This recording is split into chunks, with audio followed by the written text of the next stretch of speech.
आजच्या व्हिडिओचं नाव आहे पोपट तिखट मिरच्या कशा खातो. बघूया काय ते. पोपट मात्र मिरची अगदी मजेत कशी खाऊ शकतो या प्रश्नाचे उत्तर दडले आहे पोपटाच्या जिभेच्या रचनेत आणि संवेदनक्षम पेशीमध्ये. काय ते बघूया.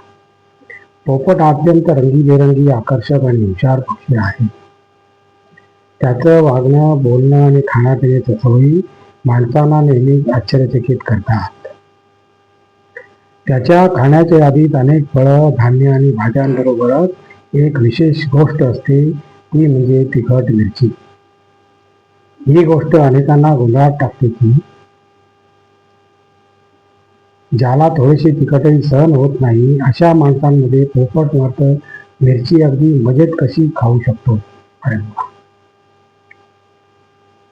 या प्रश्नाचे उत्तर दडले आहे पोपटाच्या जिभेच्या रचनेत आणि संवेदनक्षम पेशीमध्ये.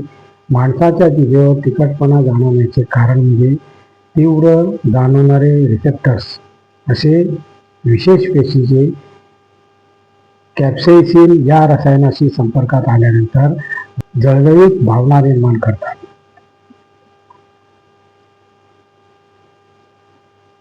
मिरचीमध्ये असलेले हेच कॅप्सेसिन माणसांना तिखट लागते आणि पण पोपट किंवा इतर अनेक पक्ष्यांमध्ये ही रिसेप्टर्स नसतात. त्यांच्या जिभेला कॅप्सेसिनची तीव्रता जाणवत नाही. त्यामुळे मिरची त्यांच्यासाठी तिखट नसते, तर ती केवळ एक रंगीत, रसदार आणि पौष्टिक अन्नपदार्थ असतो. विशेषतः लाल आणि हिरव्या मिरच्या, ज्यामध्ये जीवनसत्व अ व सी भरपूर प्रमाणात असतात, त्या पोपटासाठी पोषण मूल्यांनी समृद्ध असतात. पोपट रंगीत गोष्टीकडे आकर्षित होतो. त्याला हिरवी, लाल, पिवळी फळं, मिरच्या दिसल्या की तो सहज त्याकडे ओढला जातो. मिरचीची चमकदार संगतही आणि रसाळ पोट पोपटाला खाण्यास उद्युक्त करते आणि त्याला काही जवळपास जळजळ जाणवत नसल्यामुळे तो त्या आनंदाने कुडकुडून खातो. ही जैविक रचना निसर्गाने पक्ष्यांना दिलेली एक अद्भुत देणगी आहे. म्हणून आपण पाहतो की निसर्गात मिरच्यांचे बीज रसाळ करण्याचे कामही बहुतांशी पक्ष्याकडूनच होत असते. कारण ते मिरच्या खातात व बी पचवत नाही, त्यासाठी ते बी निसर्गात पुन्हा वितरित करतात. माणसाला जिथे तिखटपणामुळे मर्यादा असतात, तिथे पोपट मात्र बेधडकपणे मिरचीचा आस्वाद घेतो, तोही कोणत्याही त्रासाशिवाय. हीच निसर्गाची गंमत आणि पक्ष्यांच्या अनोख्या शरीर रचनेची कमाल आहे. त्यामुळे पोपट मिरची खातो, कारण त्याच्या दृष्टीने ती फक्त एक स्वादिष्ट आणि पौष्टिक गोष्ट असते, पण तिखट कधीच नाही. अशा प्रकारे मित्रांनो, आता पहिली टीप संपलेली आहे आणि आता दुसरी टीप बघूया काय ते. उंदीर सतत वस्तू कोतडत का राहतात. काय ते बघूया. उंदराचे पुढचे 2 दात, ज्यांना इन्सिजर्स म्हणतात, ते आयुष्यभर वाढतच राहतात. जर उंदराने ते दात कुरतडून झुलवले नाही तर ते इतके मोठे होतील की त्याच्या खाण्यापिण्यावर परिणाम होईल. आपल्या आजूबाजूला बिळात वस्ती करून राहणारा छोटा प्राणी म्हणजे उंदीर. दिसायला विलास उंदीर, पण त्याची खुरतडण्याची ताकद जबरदस्त असते. उंदीर हे खूप लवचिक, चलाक आणि वेगाने शिकणारे प्राणी आहेत.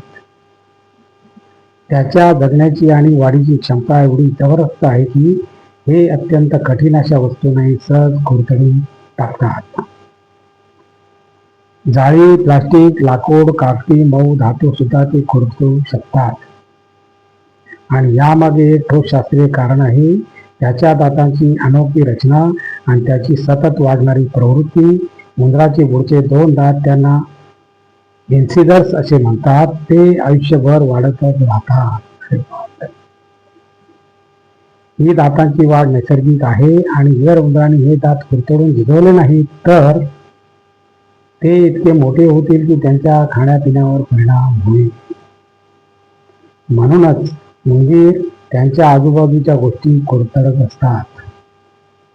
हे फक्त उपद्रव म्हणून नसून त्याच्या शरीराच्या गरजेनुसार घडणारी नैसर्गिक प्रक्रिया आहे.